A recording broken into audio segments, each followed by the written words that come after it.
ಈ ಬರ ಪರಿಹಾರ ಸಮರ ದೊಡ್ಡ ಮಟ್ಟದಲ್ಲಿ ಚರ್ಚೆ ಆಯಿತು. ಅಮಿತ್ ಶಾ ಎಂಟ್ರಿ ಆಗ್ತಾರೆ, ನಿರ್ಮಲಾ ಸೀತಾರಾಮನ್ ಎಂಟ್ರಿ ಆಗ್ತಾರೆ, ದೆಹಲಿಗೆ ಹೋಗಿ ಫೈಟ್ ಆಗುತ್ತೆ. ಆ ನಂತರ ಕೃಷ್ಣ ಬೈರೇಗೌಡರು ಓಪನ್ ಆಹ್ವಾನ ಕೊಡ್ತಾರೆ, ಬನ್ನಿ ಚರ್ಚೆಗೆ ಅಂತೇಳಿ. ಏನಿದು ಬರ ಪರಿಹಾರ ಸಮರ? ನೋಡಿ, 2023 ಸಾಲಿನಲ್ಲಿ ಭೀಕರ ಬರಗಾಲಕ್ಕೆ ತುತ್ತಾಗುತ್ತೆ ಕರ್ನಾಟಕ. ಮಳೆ ಇಲ್ಲದೆ ಕರ್ನಾಟಕದಲ್ಲಿ 48 ಲಕ್ಷ ಹೆಕ್ಟೇರ್ ಬೆಳೆ ನಾಶ ಆಗುತ್ತೆ. ಅಂದರೆ ಬರದಿಂದ 35,000 ಕೋಟಿ ರೂಪಾಯಿ ಬೆಳೆ ನಷ್ಟ ಉಂಟಾಗುತ್ತೆ. 223 ತಾಲೂಕುಗಳನ್ನು ಬರಪೀಡಿತ ಅಂತ ಘೋಷಣೆ ಮಾಡ್ತಾರೆ. ತಾಲೂಕು ಅಂದರೆ ಒಂದು ರೀತಿಯಲ್ಲಿ ವಿಧಾನಸಭಾ ಕ್ಷೇತ್ರ ಇದ್ದಾಗೇನೆ. ನಮ್ಮಲ್ಲಿರೋದೇ 224 ವಿಧಾನಸಭಾ ಕ್ಷೇತ್ರ. ತಾಲೂಕು ಅಂತ ಹೇಳೋದು ಸ್ವಲ್ಪ ಜಾಸ್ತಿ ಬರುತ್ತೆ, 120 240 ಆ ಥರ ಏನೋ ಬರುತ್ತೆ. ಎಕ್ಸಾಕ್ಟ್ ನನಗೆ ಗೊತ್ತಿಲ್ಲ. ವಿಧಾನಸಭಾ ಕ್ಷೇತ್ರಗಳಿಂದ ಜಾಸ್ತಿ ಬರುತ್ತೆ. 223 ತಾಲೂಕುಗಳು ಬರಪೀಡಿತ ಅಂತ ಘೋಷಣೆ ಆಗಿರುತ್ತೆ. ಕೇಂದ್ರದಿಂದ ಅದಕ್ಕೊಂದು ಲೆಕ್ಕಾಚಾರ ಬರುತ್ತೆ. ನಾವು ಅದನ್ನು ಇಂಟಿಮೇಟ್ ಮಾಡಬೇಕಾಗತ್ತೆ. ಕೇಂದ್ರದಿಂದ ಟೀಮ್ ಬರುತ್ತೆ. ಆ ಟೀಮ್ ಅವರು ಮಾಹಿತಿಯನ್ನು ಕಲೆ ಹಾಕ್ತಾರೆ. ಮಾಹಿತಿಯನ್ನು ಕಲೆ ಹಾಕ್ತಂದ್ರೆ ಇಷ್ಟು ದಿನಗಳೊಳಗಾಗಿ ಆ ದುಡ್ಡನ್ನು ಕೊಡಬೇಕು. ಈ ಥರ ಎಲ್ಲ ಇದೆ. ಅದು ಕೇಂದ್ರದವರು ಕೂಡ ಬಂದಿರ್ತಾರೆ. ಅದು ಎಲ್ಲ ರಾಜ್ಯಗಳಿಗೆ ಸಿಕ್ಕಿರುವಂಥದ್ದು. ಆದರೆ ಕೇಂದ್ರದಿಂದ 18,172 ಕೋಟಿ ಪರಿಹಾರ ಕೇಳಿದ ರಾಜ್ಯ.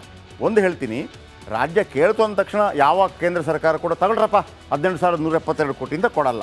ಅದರ ಅರ್ಧದ್ದೋ ಮುಕ್ಕಾಲೋ ಸ್ವಲ್ಪ ಕಡಿಮೆನೋ ಒಂದು ಹಂತನೋ 2 ಹಂತನೋ ಈ ರೀತಿ ಕೊಡುತ್ತೆ. 2023 ಸೆಪ್ಟೆಂಬರ್ ನವೆಂಬರ್ನಲ್ಲಿ ಕೇಂದ್ರಕ್ಕೆ ಅರ್ಜಿ ಹಾಕ್ತಾರೆ. ಡಿಸೆಂಬರ್ 19ಕ್ಕೆ ಪ್ರಧಾನಿ ಮೋದಿಯವರನ್ನು ಖುದ್ದು ಭೇಟಿ ಮಾಡ್ತಾರೆ ಸಿದ್ದರಾಮಯ್ಯ. ಡಿಸೆಂಬರ್ 20ಕ್ಕೆ ಅಮಿತ್ ಶಾವನ್ನು ಭೇಟಿ ಮಾಡ್ತಾರೆ ಡಿ.ಕೆ. ಶಿವಕುಮಾರ್.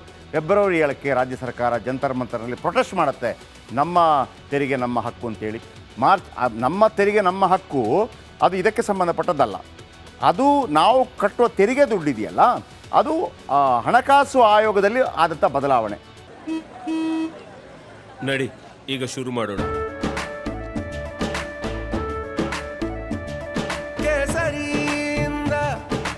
ಮನೋಲ್ಲಾಸ ಮನಸ್ಸು ಮತ್ತೇರಿ ಕುಣಿದಾಡಿದೆ ನೋಡು, ಮನಸ್ಸು ಮತ್ತೇರಿ ಕುಣಿದಾಡಿದೆ ನೋಡು. ಕ್ಷಣ ಕ್ಷಣವೂ ಆಚರಿಸಿ ಕೇಸರಿ ಹಬ್ಬ. ವಿಮಲ್ ಬಾಯಲ್ಲಿ ಹೇಳಿ ಕೇಸರಿ. 14 ಮತ್ತು 15 ಹಣಕಾಸು ಆಯೋಗದಲ್ಲಿ ನಮಗೆ ಕಡಿಮೆ ಬಂದಿದೆ ಅಂತೇಳಿ 58,000 ಕೋಟಿ ಸಮಥಿಂಗ್. ಇನ್ನು ಮಾರ್ಚ್ 23ಕ್ಕೆ ಸುಪ್ರೀಂ ಕೋರ್ಟ್ಗೆ ಈ ದೊಡ್ಡ ಮಟ್ಟದಲ್ಲಿ ಚರ್ಚೆ ಆಗುತ್ತೆ. ಅದು ಚುನಾವಣಾ ಸಂದರ್ಭದಲ್ಲೇ ಸುಪ್ರೀಂ ಕೋರ್ಟ್ಗೆ ಕೇಂದ್ರ ಸರ್ಕಾರ ಕೂಡ ಅಂದ್ಕೊಂಡಿರಲಿಲ್ಲ. ಆಮೇಲೆ ದೇಶದಲ್ಲಿ ಯಾರು ಇಂಥ ಪ್ರಯತ್ನ ಮಾಡಿಲ್ಲ, ರಾಜ್ಯ ಸರ್ಕಾರ ಮಾಡುತ್ತೆ. ಏಪ್ರಿಲ್ 8ನೇ ತಾರೀಕು ಕೇಂದ್ರಕ್ಕೆ ಸುಪ್ರೀಂ ಕೋರ್ಟ್ ನೋಟಿಸ್ ಕೊಡುತ್ತೆ. ಯಾಕೆ ಕೊಟ್ಟಿಲ್ಲ ನೀವು ದುಡ್ಡು, 1 ವಾರದಲ್ಲಿ ಪರಿಹಾರ ಬಿಡುಗಡೆ ಮಾಡಿ ಅಂತ ಕೇಂದ್ರ ಸರ್ಕಾರ ಸೂಚನೆ ಕೊಡುತ್ತೆ ಕೇಂದ್ರ ಸರ್ಕಾರಕ್ಕೆ ಸುಪ್ರೀಂ ಕೋರ್ಟ್. ಅದರ ಮರುದಿವಸ ಇಲ್ಲಿ ಗಾಂಧಿ ಪ್ರತಿಮೆ ಮುಂದೆ ಪ್ರೊಟೆಸ್ಟ್ ಮಾಡ್ತಾರೆ. ನೋಡಿ, ನಾವು ಹೇಳಿದ ಕಾರಣಕ್ಕಾಗಿ ಸುಪ್ರೀಂ ಕೋರ್ಟ್ ಹೋದ ಕಾರಣಕ್ಕಾಗಿ, ಸುಪ್ರೀಂ ಕೋರ್ಟ್ ಹೇಳಿದ ಕಾರಣಕ್ಕಾಗಿ ಕೇಂದ್ರ ಸರ್ಕಾರ ರಾಜ್ಯ ಸರ್ಕಾರಕ್ಕೆ ಬಿಡುಗಡೆ ಮಾಡ್ತಾ ಇದೆ. 3,454 ಕೋಟಿ ಪರಿಹಾರ ಬಿಡುಗಡೆ ಮಾಡಿದೆ ಕೇಂದ್ರ ಸರ್ಕಾರ. ಇದೀಗ ಇದು ಕಡಿಮೆಯಾಗಿದೆ ಅನ್ನುವಂಥದ್ದು ಇವರ ಹೋರಾಟ. ನೀವು 2004ರಿಂದ 2014 ತನಕ UPA ಗೌರ್ಮೆಂಟ್ ಎಷ್ಟು ಕೊಟ್ಟಿದೆ ಹೇಳಿ ಅಂತೇಳಿ BJP ಹೇಳ್ತಾ ಇದೆ.